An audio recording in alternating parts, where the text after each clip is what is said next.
사사기는 구약 역사서의 두 번째 책으로 히브리 성경에는 여호수아서와 사무엘서 사이에 이 사사기서가 위치해 있습니다. 우리가 사용하는 개역 성경에서는 사사기서는 여호수아서와 이 룻기 사이에 이 사사기가 위치해 있습니다. 구조적으로 보면 사사기는 모세와 여호수아 시대를 지나서 새로운 왕정 체제의 시대로 넘어가는 그 과도기적 역사를 기록한 책이 사사기라 말할 수 있습니다. 성경학자들은 사사기를 가리켜서 리더십 부재로 인한 고통과 신음의 시대를 기록한 역사책이다, 이렇게 평가하고 있습니다. 8절 보실까요? 오늘 그냥 8절을 보시면 여호와의 종이라는 표현이 나오는데, 구약 성경에서 여호와의 종이라는 표현은 모두 19번 등장합니다. 기억하실 것은 구약 성경 여호와의 종 이 표현이 19번 등장할 때 17번이 모세를 지칭할 때 사용이 됐고, 나머지 2번이 여호수아를 지칭할 때 이 여호와의 종이라는 표현이 사용이 됐습니다. 자, 근데 신기한 것은 사사기서가 시작되는 사사기 1장 1절을 보시면 여호수아가 죽은 후에로 시작하면서 여기에는 여호와의 종이라는 표현이 나오지 않고 있습니다. 아마 의도적으로 여호와의 종이라는 표현을 사사기 저자가 삭제하지 않았을까 해석할 수 있습니다. 모세와 여호수아라는 위대한 여호와의 종이 사라지고 난 후 리더십의 부재로 인해서 고통과 신음의 시대로 들어가고 있음을 이 사사기 저자가 알리기 위해 일부러 여호와의 종이라는 표현을 뺐지 않았을까, 성서학자들은 이렇게 해석하곤 합니다. 사사기에서 이 사사들이 등장하죠. 이 사사들을 히브리어로 쇼페트라고 하는데, 영어로 말하면 저지, 이 재판관을 가리키는 단어입니다. 사사기에 나오는 사사를 연구해 보면 재판관이라기보다는 오히려 전쟁을 수행하는 사람으로 이 활약을 하고 있습니다. 이스라엘 백성이 하나님을 잊어버리고 우상을 섬기며 죄악을 범했을 때 하나님은 이방 족속에게 괴롭힘을 당하게 하셨고, 이스라엘 백성이 울부짖을 때 이 사사를 세우셔서 구원하셨던 이 패턴의 반복이 사사기의 역사입니다. 오늘 본문은 여호와의 사자가 길갈에서부터 올라와 말하는 장면으로 시작을 하고 있습니다. 우리 1절 말씀이 좀 중요한데 함께 읽어봅니다. 시작. 여호와의 사자가 길갈에서부터 복임으로 올라와 말하되 내가 너희를 애굽에서 올라오게 하여 내가 너희의 조상들에게 맹세한 땅으로 들어가게 하였으며, 또 내가 이르기를 내가 너희와 함께한 언약을 영원히 어기지 아니하리니. 여호와의 사자가 이스라엘 백성에게 말하고 싶었던 것이 있습니다. 하나님과의 약속을 너희들이 지키지 아니하였음을 2절에서 책망하고 있습니다. 너희는 이 땅의 주민과 언약을 맺지 말며 그들의 제단들을 헐라 하나님 말씀했거늘 너희가 하나님 목소리를 듣지 아니하였다고, 하나님과 약속을 어겼다고 여호와의 사자가 책망하고 있습니다. 하나님은 너희들과 맺은 언약의 말씀을 성실히 지키셔서 가나안 땅을 차지하게 하셨건만, 이스라엘 백성은 하나님과 맺은 약속을 지키지 아니하였기에 가나안 족속이 너희들의 가시가 되고 올무가 될 것을 이 3절에서 전하고 있습니다. 그러면 내가 또 말하기를 내가 그들을 너희 앞에서 쫓아내지 아니하리니 그들이 너희 옆구리에 가시가 될 것이며 그들의 신들이 너희에게 올무가 되리라. 하나님 말씀을 전했습니다. 오늘 보면 6절에서 10절은 중간에 삽입된 내용인데, 여호수아가 사는 날 동안에는 이스라엘 백성이 하나님을 잘 섬겼지만 그 후에 여호수아라는 위대한 종이 사라지고 난 후에 하나님을 알지 못하는 다른 세대가 일어났다고 7절과 10절은 보여주고 있습니다. 백성이 여호수아가 사는 날 동안과 여호수아 뒤에 생존한 장로들 곧 여호와께서 이스라엘을 위하여 행하신 모든 큰 일을 본 자들이 사는 날 동안에 여호와를 섬겼더라. 그 세대의 사람도 다 그 조상들에게로 돌아갔고 그 후에 일어난 다른 세대는 여호와를 알지 못하며 여호와께서 이스라엘을 위하여 행하신 일도 알지 못하였더라. 하나님을 알지 못하는 다른 세대는 하나님을 버리고 바알을 섬김으로 여호와의 진노를 사게 되었음을 11절과 12절은 기록으로 보여주고 있습니다. 이스라엘 자손이 여호와의 목전에 악을 행하여 바알들을 섬기며 애굽 땅에서 그들을 인도하여 내신 그들의 조상들의 하나님 여호와를 버리고 다른 신들 곧 그들의 주위에 있는 백성의 신들을 따라 그들에게 절하여 여호와를 진노하게 만들었습니다. 하나님 진노의 결과 이스라엘 자손들은 대적의 손에 넘겨져 노략을 당할 것이고 어디로 가든지 재앙을 당하게 될 것을 14절과 15절은 말씀하고 있습니다.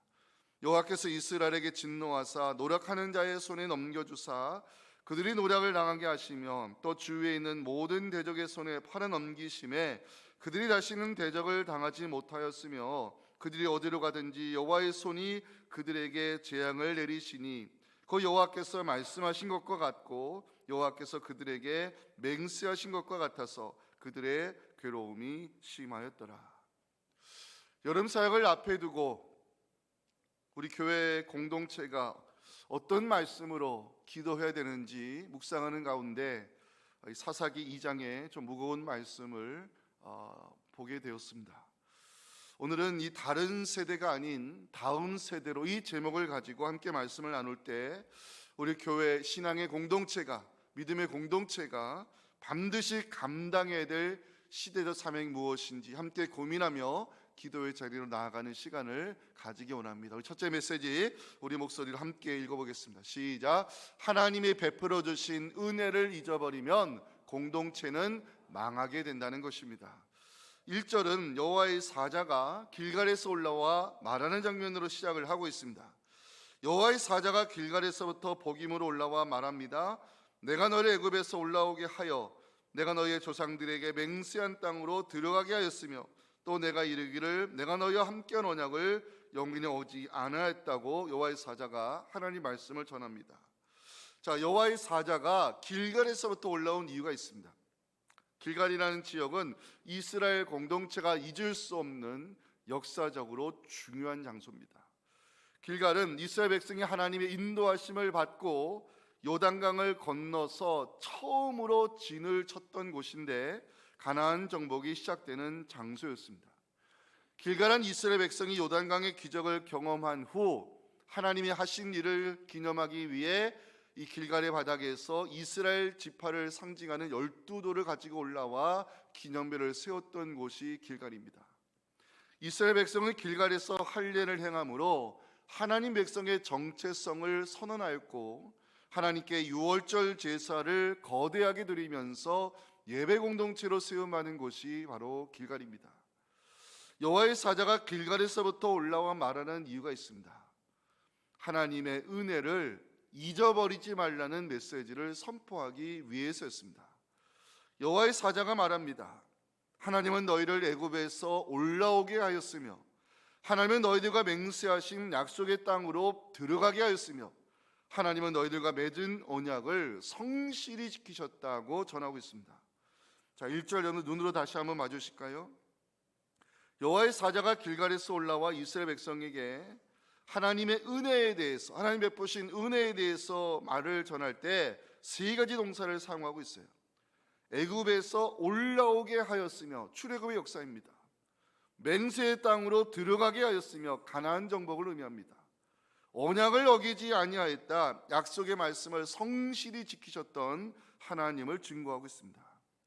여러분, 여호수아서가 끝나는 여호수아 24장 32절을 여러분들에게 보여드릴 텐데 여호수아서가 어떤 장면으로 끝이 나는지 아십니까? 여호수아 24장 32절 말씀 띄워주세요.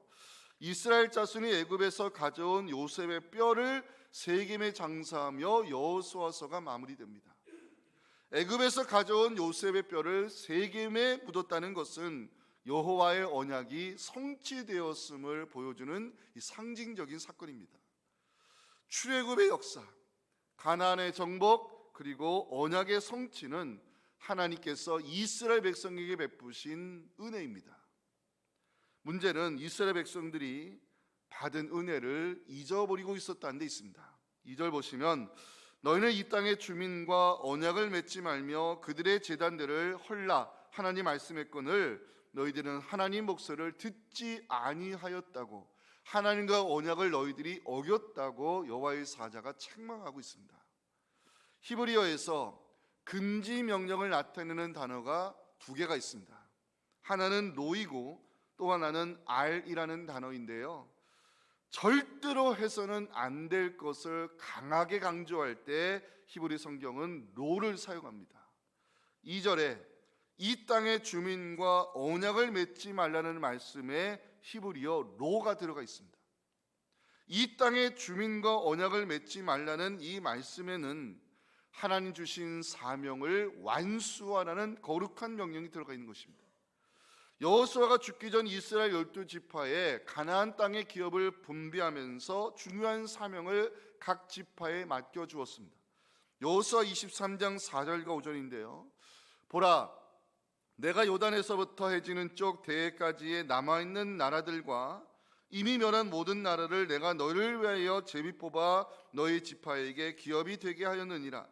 너희 하나님 여호와 그가 너희 앞에서 그들을 쫓아내사 너희 목전에서 그들을 떠나게 하실 것이니 너희 하나님 여호와께서 너에게 말씀하신 대로 그 땅을 완전히 정복하라고 여호수아가 죽기 전에 사명을 나눠줬습니다. 각 지파에게 분배된 기업에는 가나안 족속을 쫓아내고 그 땅을 완전히 정복하라는 하나님의 명령이 담겨 있었습니다.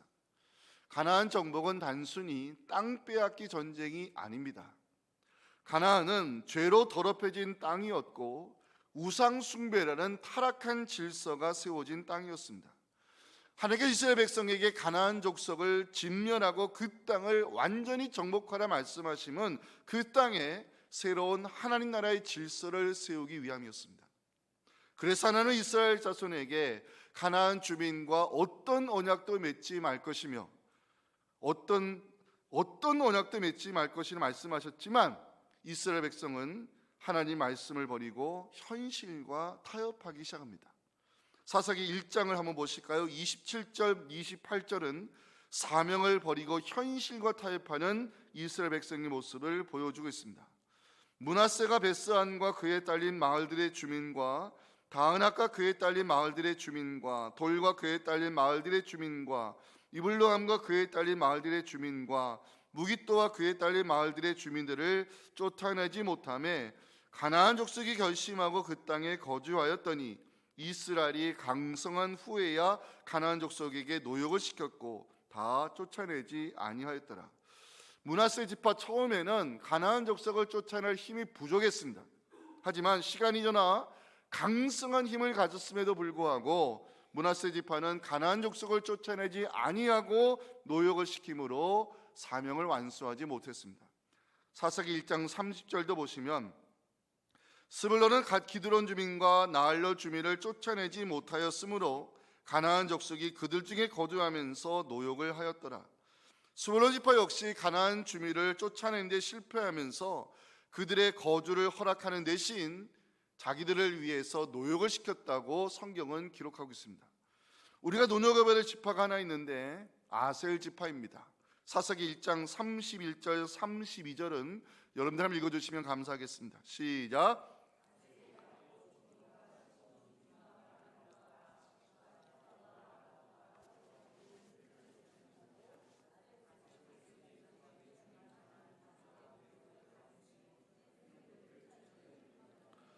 아셀 지파는 가나안 주민을 쫓아내지 못하고 그들 가운데 거주했는데 노역을 시켰다는 기록이 지금 여기에서 등장합니다.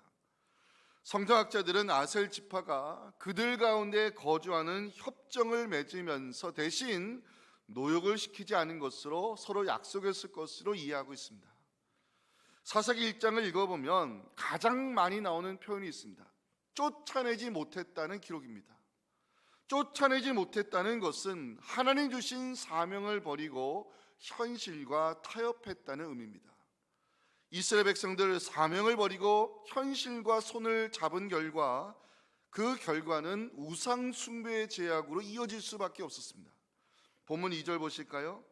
하나님은 그 땅 주민과 언약을 맺지 말라 강하게 말씀하신과 동시에 그들의 제단을 반드시 헐라고 명령했습니다. 가나안 주민과 언약을 맺는다는 것은 그들의 토착 신앙을 허용하는 것이고 그들이 섬기는 우상을 허용하는 것을 의미합니다. 사명을 버리고 현실과 타협한 이스라엘 백성들, 가나안 주민의 토착 신앙을 보장해주고 우상을 섬기도록 평화협정을 맺었던 이스라엘 자손들, 하나님은 그들을 향해 심판의 말씀을 선포할 수밖에 없었습니다. 3절입니다. 그러나 내가 또 말하기를 내가 그들을 너희 앞에서 쫓아내지 아니하리니 그들이 너희 옆구리에 가시가 될 것이며 그들의 신들이 너희에게 올무가 되리라. 올무라는 단어가 나오는데 히브리어로 사냥꾼이 새를 잡기 위해 놓는 덫을 의미합니다. 가나안 사람들은 앞으로 너희를 괴롭히는 가시가 될 것이고 덫이 되어 공동체가 망하게 될 것을 여호와의 사자가 전하고 있습니다. 실제로 이스라엘 역사를 보면 가나안 족속을 대표하는 블레셋 사람들 때문에 이스라엘 민족은 많은 괴롭힘을 받게 되었고 우상 숭배의 덫은 북이스라엘과 남유다가 망하게 되는 결정적 이유가 되었습니다. 여호와의 사자가 길갈에서 올라붙은 이유가 있습니다. 하나님의 은혜를 잊어버리는 공동체는 역사 가운데 망하게 된다는 메시지를 선포하기 위해서입니다. 이스라엘 백성들 출애굽의 역사와 가나안 정복과 언약의 말씀을 성실히 지켜주신 하나님의 은혜를 잊어버렸습니다. 사명을 버리고 현실과 타협했습니다.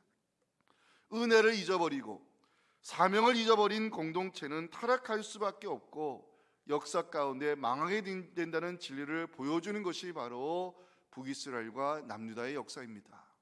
사랑하는 성도 여러분, 받은 바 은혜를 기억하시기 바랍니다.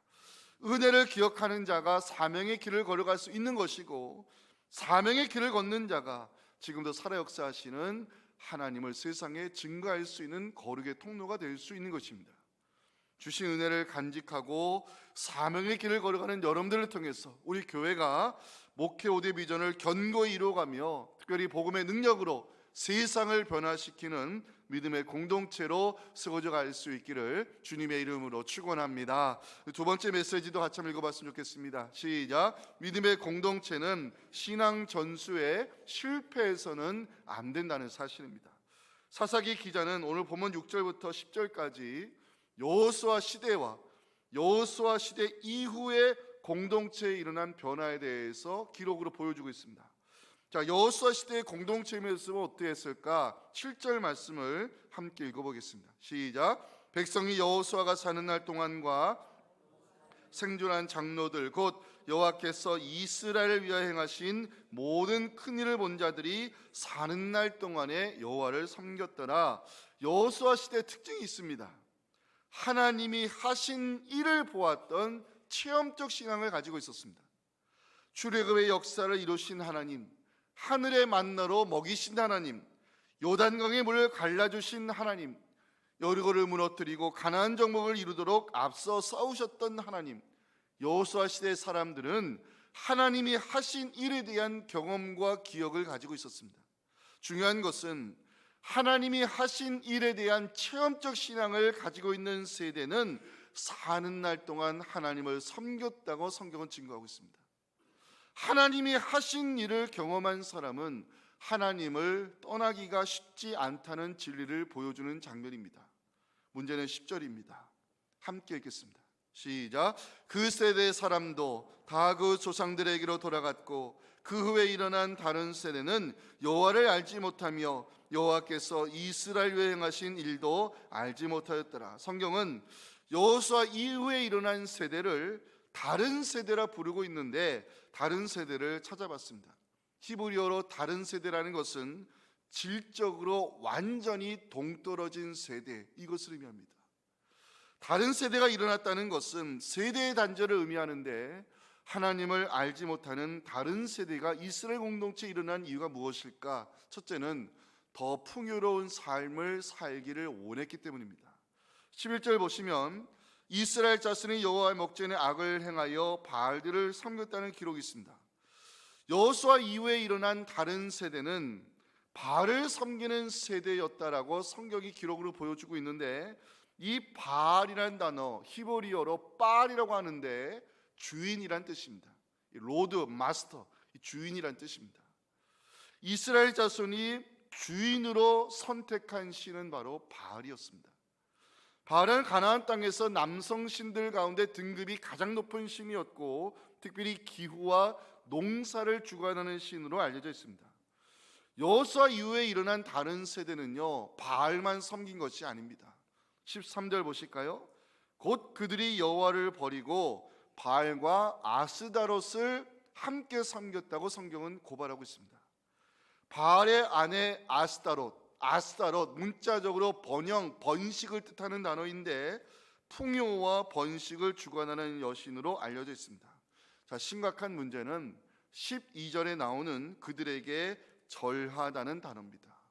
여기 나오는 이 절하다는 단어는 히브리어로 강압에 의해서 억지로 절하는 것이 아니라 자발적인 마음으로 스스로 엎드리는 것을 뜻하는 단어입니다.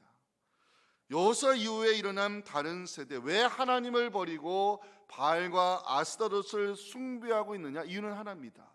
더 풍요로운 삶을 원했기 때문입니다. 이스라엘 자손들 더 나은 삶, 더 풍요로운 삶을 위해서 섬김의 대상을 바꿔버린 것입니다. 자, 7절 마지막 보실까요? 7절 마지막 보시면 여호수아 시대 사람들은 여호와를 섬겼다고 기록하고 있습니다. 그런데 11절 마지막 보시면 바알들을 섬겼다고 나오고 있습니다. 여호수아 이후에 다른 세대 사람들은 더 좋은 삶, 더 풍요로운 삶을 위해 섬김의 대상을 바꿔버린 것입니다.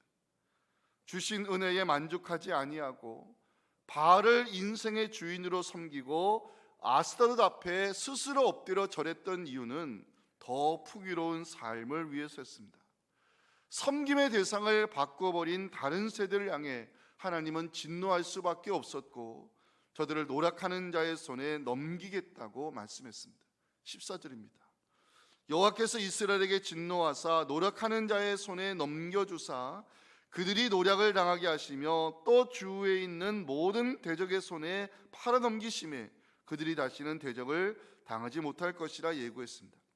14절에 보면 손에 넘겨주사라는 표현이 나오고 있는데요, 원래 이 표현은 하나님께서 이방 족속을 이스라엘 손에 넘겨주실 때, 승리를 보장해 주실 때 사용하는 중요한 표현입니다. 하지만 섬김의 대상을 바꾸어 버린 다른 세대를 하나님은 노력하는 자들의 손에 넘겨주셨고 버림의 대상으로 취급하셨습니다. 하나님의 진노, 이것으로 끝나지 않았습니다. 15절 말씀도 좀 중요한데 함께 읽어봅니다. 시작.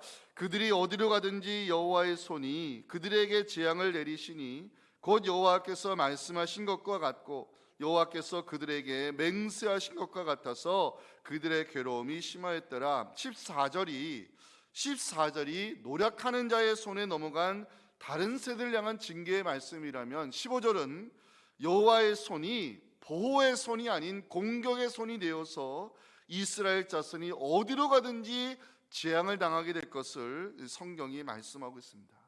신앙의 단절은 그래서 무서운 것입니다. 하나님을 알지 못하는 다른 세대가 일어난 마지막 두 번째 이유는 신앙 전수의 실패에 있습니다. 10절 보실까요? 성경은 다른 세대를 알지 못하는 세대라고 부르고 있습니다. 무엇을 알지 못한다는 것입니까? 여호와를 알지 못하고 하나님이 이스라엘 위에 하신 일을 알지 못하는 세대라고 성경은 부르고 있는 것입니다. 한마디로 말하면 다른 세대는 무지한 세대라는 것입니다. 우리는 여기서 신앙의 단절이 일어난, 세대의 단절이 일어난 결정적 이유를 찾을 수 있습니다. 여호와를 알지 못하며 하나님이 하신 일을 알지 못하는 다른 세대가 일어난 이유는 신앙 교육의 실패에 있었던 것입니다.